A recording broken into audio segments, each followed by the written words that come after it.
तो एआई की दुनिया में एक और बहुत बड़ी छलांग लगने वाली है। आज हम बात करने वाले हैं एआई के अगले पड़ाव के बारे में, जिसे कहते हैं एआई एजेंट्स। अच्छा, चैट जीपीटी जैसे चैटबॉट से तो हम सब वाकिफ हैं, है ना? सवाल पूछो, जवाब मिल जाता है। कविता लिखवानी हो, कोड समझना हो, सब हो जाता है। लेकिन जरा सोचिए, अगर एक पूरी टीम मिल जाए तो एक ऐसी टीम जो सिर्फ बातें ना करे बल्कि सच में काम को पूरा करे। तो चलिए मिलते हैं एआई एजेंट से। तो सवाल ये उठता है कि एक एजेंट चैटबॉट से अलग कैसे है। चलिए इसे समझते हैं। एक सीन इमेजिन कीजिए।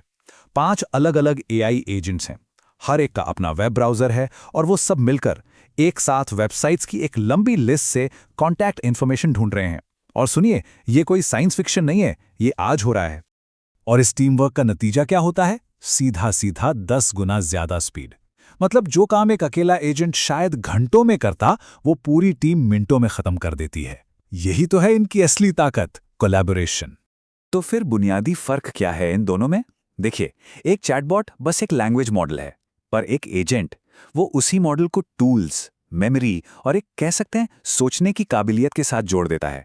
और इसी वजह से वो असल दुनिया में काम कर पाता है। इसको समझने का एक बहुत अच्छा तरीका है। सोचिए, एक लैंग्वेज मॉडल 20,000 साल पहले का वो इंसान है जिसके हाथ में बस एक भाला है, अकेला। लेकिन जो एजेंट आर्किटेक्चर है ना, वो उसे एक पूरा समाज, नए नए औजार और सबकी मिलीजुली याददाश्त दे देता है, और बस यहीं से वो पावरफुल बन जाता है। ठीक है, पर ये एजेंट सोचते कैसे हैं, काम कैसे करते हैं? असल में इनके काम करने का पूरा राजना एक एक कोर लूप में छिपा है। हर एजेंट बस एक सिंपल सा 3 स्टेप का लूप फॉलो करता है। सबसे पहले ऑब्जर्व, यानी अपने आसपास देखता है।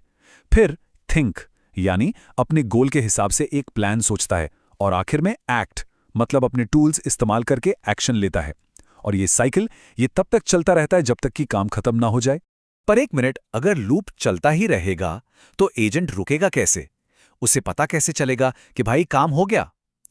यहीं पर एक बहुत जरूरी कॉन्सेप्ट आता है, डेफिनेशन ऑफ डन। ये कुछ नहीं, बस कुछ नियम है जो एजेंट को बताते हैं कि हाँ, लक्ष्य पूरा हो गया है, अब इस लूप को रोक दो। एक अकेला एजेंट तो पावरफुल है, इसमें कोई शक नहीं।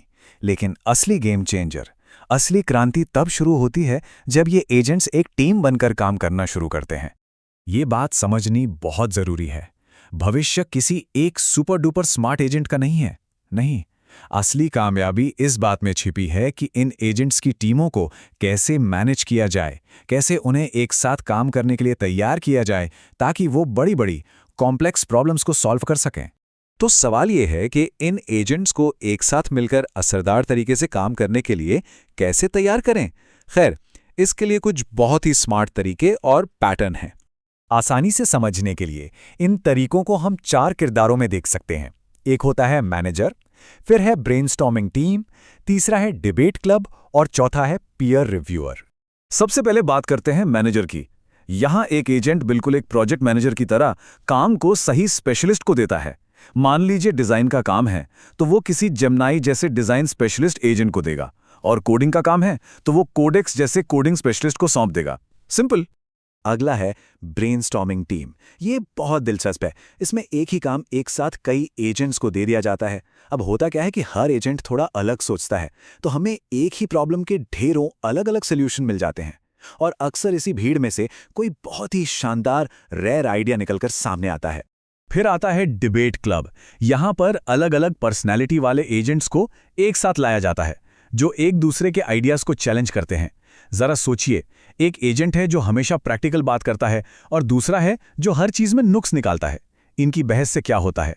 आइडियाज की सारी कमजोरियां सामने आ जाती हैं और जो फाइनल सोल्यूशन निकलता है वो कहीं ज्यादा मजबूत होता है। और आखिर में है प्योर रिव्यूअर। कॉन्सेप्ट सिंपल है। एक एजेंट काम खत्म करता है और फिर एक दूसरा बिल्कुल फ्रेश एजेंट उस काम को चेक करता है।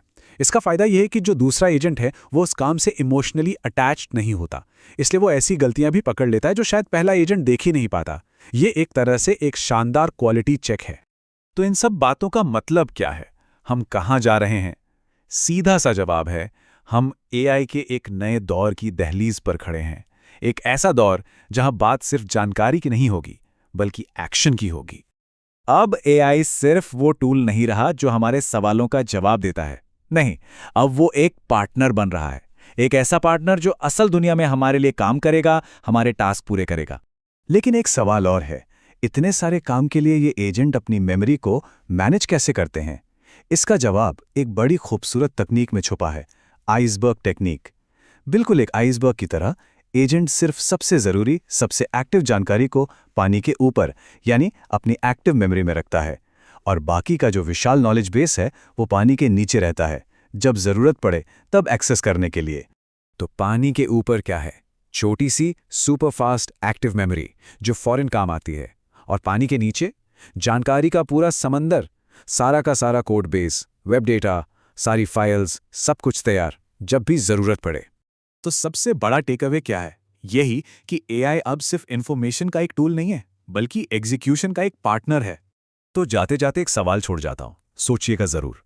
अगर अपनी पहली एआई टीम बनाने का मौका मिले तो उसे कौन सा सबसे मुश्किल, सबसे कॉम्प्लेक्स काम सौंपा जाएगा? सोचकर देखिए, संभावनाएं क्या क्या हैं।